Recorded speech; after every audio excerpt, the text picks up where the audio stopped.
कछु नए युवा तो ये समझ रहे बड़ो अच्छो है, दोबारा ठंडो सीजन आएगा दोबारा। तो देखिए अभी भाई राम प्रसाद जी गा के गए थे एक रसिया और कह रहे थे आपके सामने आ रहे हैं श्री किशन सिंह अलवेला, आपको बहुत इंतजार है।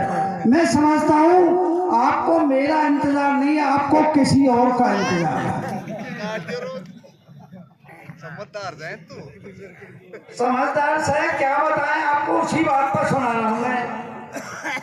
अभी 2-3 दिन पहले एक प्रोग्राम हमारा हो रहा था, क्योंकि माहौल इतना बिगड़ चुका है आजकल हमारे हिंदुस्तान का। युवा पीढ़ी जो हमारे बुजुर्ग हैं स्वांग के प्रेमी, उनकी चल नहीं पा रही है इस समय। ऐसे ही कलाकार प्रोग्राम कर रहे थे, गा रहे थे, जैसे एक हमारे पुरुष कलाकार गाने के लिए आए माइक पे खड़े हुए, जैसे उन्होंने अपना भजन या वंदना शुरू करी तो एक सज्जन एक साइड से खड़े हुए, उन्होंने कहा अरे भैया क्या कर रहा मेरे यार, अरे या तो बंद कर यार, दिमाग खराब करके फेंक दियो है, इतनी जान से बैठे तुम्हारी रहने बंदी ना हो रही। मैंने सोची यार कुछ लोग मोशन वो पसंद ना कर रहे, बाप माँ के छोड़ के दूसरी तरफ आ गो।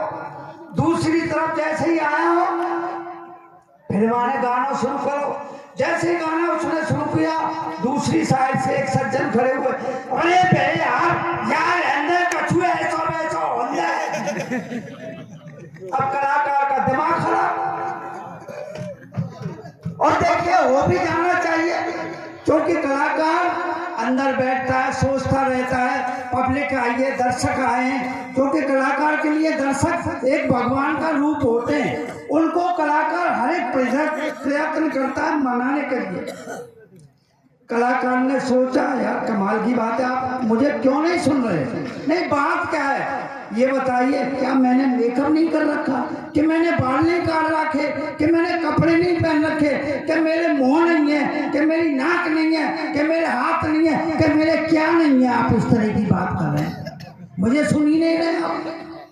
पब्लिक के एक आदमी ने कहा भैया तेरे पास सब कछुआ है, पकड़ तेरी जीभ में रसन है। कलाकार ने उत्तर दिया भाई साहब माफ करना, हमारे यहाँ ऐसा एक भी कलाकार नहीं है जाकी जीभ से चाचनी टपक रही हो। तो देखिए माहौल बड़ा बिगड़ गया है, सुनना ही पसंद नहीं करते, वही चाहिए उन्हें तो एकदम। तो देखिए एक घटना मैं आपको सुना रहा हूँ।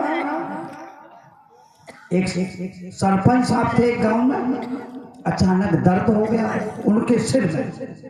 मान लो हमारे भैया सरपंच साहब को समझ लो आप, उनका भी बड़ा जल्दी दिमाग खराब हो जाता है, गर्मी आ जाती है तो सिर में दर्द। तो उसने नौकर चाकर बुलाए, बड़े आदमी थे माने हुए, बोले भाई इधर आओ। बोले क्या बात है सरपंच साहब? देखो मेरे सिर में दर्द हो रहा है, मुझे आवाज बिल्कुल पसंद नहीं है, एकदम शांत वातावरण चाहिए।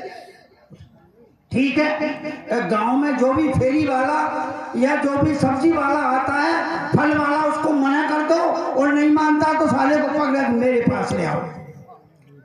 चारों तरफ गांव के नौकर फैल गए। एक नींबू वाला आया, आवाज लगा रहा कोई नींबू ले लो, नींबू ले लो। तभी नौकर ने बोला उसे, सुनाई आवाज मत लगा, सरपंच साहब के सिर में दर्द है, नहीं समझ ले तुझे पकड़ के ले जाऊंगा। वो बोला भाभी बा नींबू क्यों नहीं बेचूंगा, अगर मैं आवाज नहीं लगाऊं तो बिकेंगे कहां से? वो नहीं माना, हुआ ये परिणाम, पकड़ के ले गया सरपंच साहब के पास। सरपंच साहब से कहा कि ये नींबू बेच रहा था, आवाज लगा। अच्छा ऐसा करो साले को कमरा में डाल के और पीछे से नींबू बाहर दो, साले को सब अकल ठिकाने हो जाएगी। अब वो कमरे में बंद कर दिया। थोड़ी देर के बाद एक आया आम बेचने वाला, आम वाले से भी ऐसे ही कहा उस नौकर ने, आम वाला भी नहीं माना, उसको भी पकड़ के ले आए सरपंच साहब के पास। बोले ये आम बेच रहा है, शोर मचा रहा है, मान के ले जाओ उसे साले को उसी कमरे में। जैसे ही उस कमरे में पकड़ के लाए तो वो नींबू वाला रो रहा था। आम वाला बोला क्यों भाई क्या बेच रहा था तू?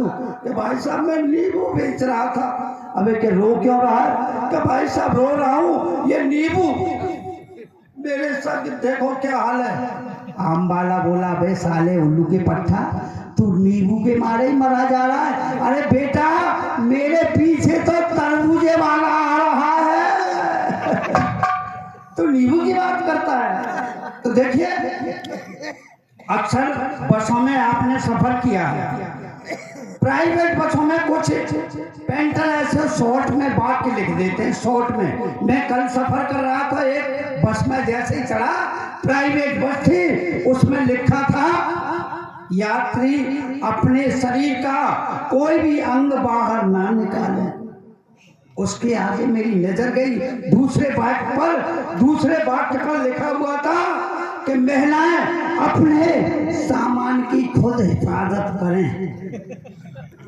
उसके बाद मेरी नजर तीसरे वाक्य पर गई, तो उस पर क्या लिखा था कि 12 साल के ऊपर के बच्चे का पूरा लेना होगा।